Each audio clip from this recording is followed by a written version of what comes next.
How's it going, everyone? In today's video, I'll show you on how you can center and middle sketch in FreeCAD. So first things first, let's go ahead and add a sketch onto the XY plane.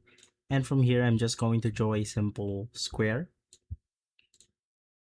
And basically in here, I'm just going to make it as perfect as I could.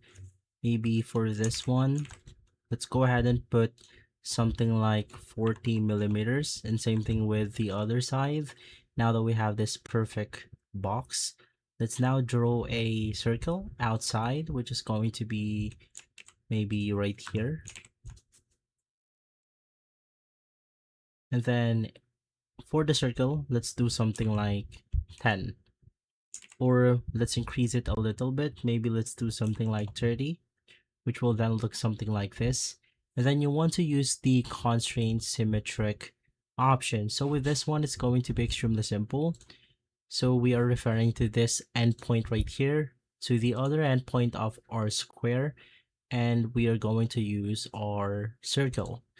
So basically from there, it will just align everything together, as you can go ahead and see.